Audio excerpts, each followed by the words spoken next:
Hey guys, welcome back to Denton, Dallas and Beyond Cooking Channel. My name is Matt and I'm here with my buddy Rue. If you saw our show last week, we made a dashi soup.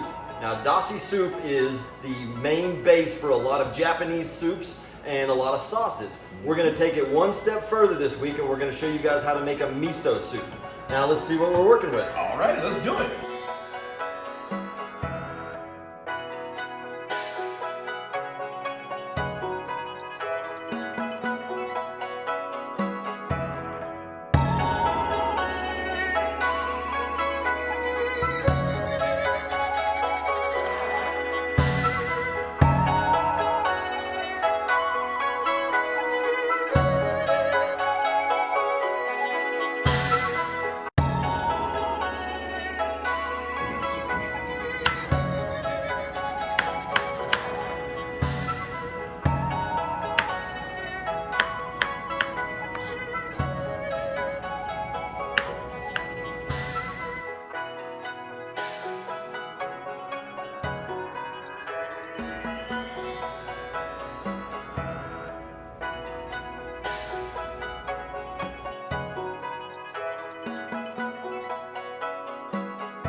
Alright, so we've got Matt's taking care of getting all the stuff chopped and prepped for us. So really the next thing we've got on the list is the star ingredient, which is our miso paste. Miso paste. Yep. Alright, why don't you tell the audience what miso paste actually is? That's probably a good thing to go over, I would imagine. Right. Seeing that this is the star of the show, I'll tell you a little bit of the history on miso.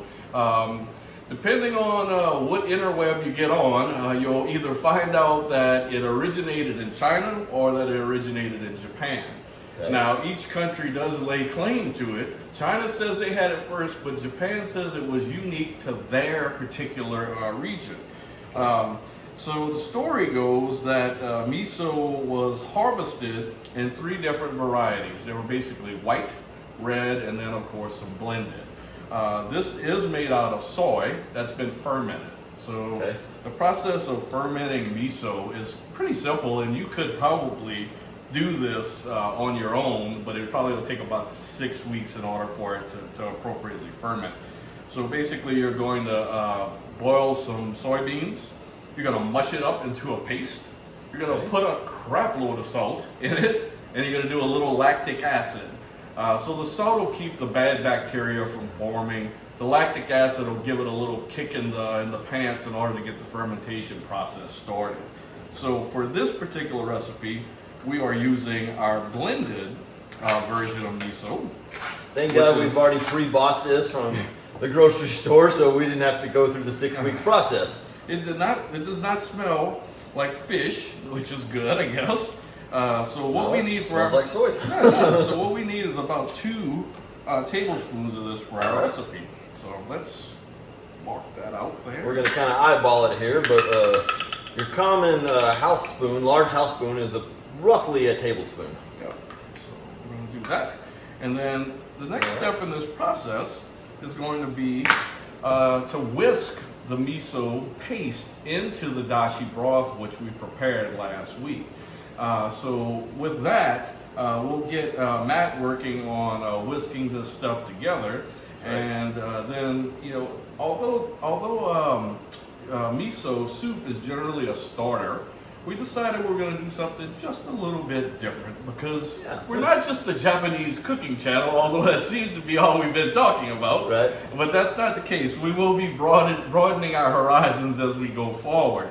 We're going to take it up a notch, and we're going to throw in some shrimp and some chicken, and instead of being an appetizer, we're going to treat this into an entree. How about that? So Matt, let's get some whisking and get this stuff All right. put together. We're gonna go over to the stove.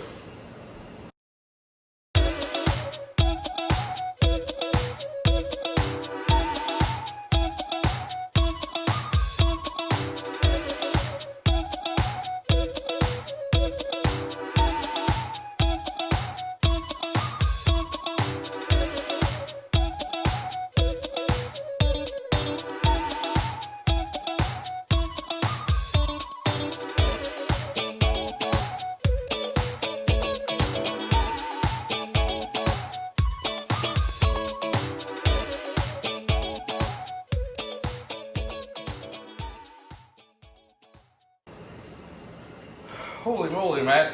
That was a lot of prep work that we just did within the last few minutes here to get ready for a simple dashi dish. soup. Yeah. But I'm glad we did kick it up a little bit by adding some proteins as some options for your soup. So, what do you got? What do you got in front of you right now? So, we diced and chopped up some baby portobello mushrooms. We've also got the green onions. We pan-seared the chicken, which we cooked on medium-high for about 4 minutes each side. Simple salt and pepper, olive oil. And then we have a shrimp boil here that we did in some Cajun seasoning. Yep. So now I'm just going to take the tails off through these. It's real simple. You just pinch the end of it, you grab, throw in the bucket. Well, we should have come up with something better.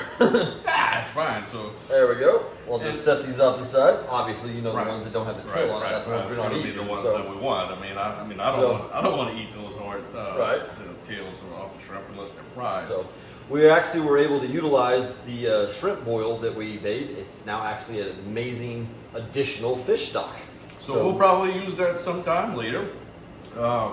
So we're going to kind of begin to assemble our miso soup, which does start with our wonderful dashi and miso combination. So I'm going to kind of spoon out a bit of that. And we're going to let Matt kind of finish those up for us. There you go. Shoot. Miso soup is basically just green onions and mushrooms, but like you said, we are going to be adding shrimp and chicken to this today. All right, I'm going to give you one more little spoonful of this here. All right, there we go. Sorry. 'Cause that's what we got. All right. I cannot wait to taste this. It smells great. Yeah, we've got The dashi soup from what we cooked last episode had a very fishy smell. This, not so much. This reminds me of eating at a hibachi or teppanyaki restaurant. This is the first course that you would get. Just some green onions there, sir. looking good. All right. Get a little bit of chicken here because we're taking it up. You probably want some chicken too. Well, I would love that. All right. Give you a couple shrimp. I'll get a couple shrimps here. All right. All right. So Let's taste this. Yeah, let's get see in how well we did. Well, didn't get any protein in that first bite. Let's see. okay. The first thing I'll say is that the miso is very forward, a forward flavor in this. The mushrooms, I definitely recommend that you make sure that the broth is warm so that the mushrooms will cook down a little bit in the broth.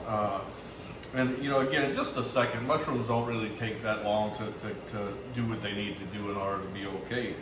But the flavor profile on this is actually pretty good. Yeah, I agree. It's a lot richer than some of the misos that I have experienced in restaurants, but it also has a lot of the characteristics that I'm familiar with as far as miso soup goes. So I don't know. I kind of think we hit this one on the head here. I like it. I mean, not to change our own recipe, but if I could do one thing different, I probably, I don't know. The shrimp adds enough protein to call it basically a meal soup, but I don't know if I'd add the chicken next time. Okay. So, I mean, the chicken's great and everything, but you're already getting kind of a chewy consistency with the mushrooms. Like you said, we need to probably cook that down a little bit more, have a hotter broth.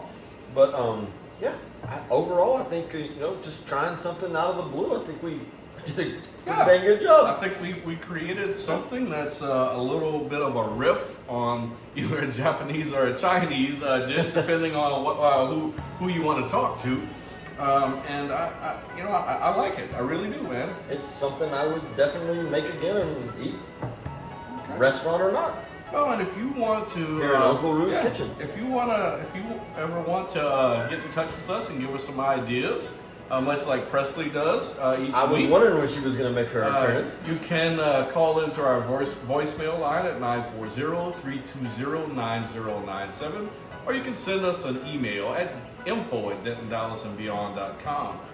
We do check our Facebook group and our YouTube channel, so please do leave some posts on there, and we will talk with you next week. Yeah.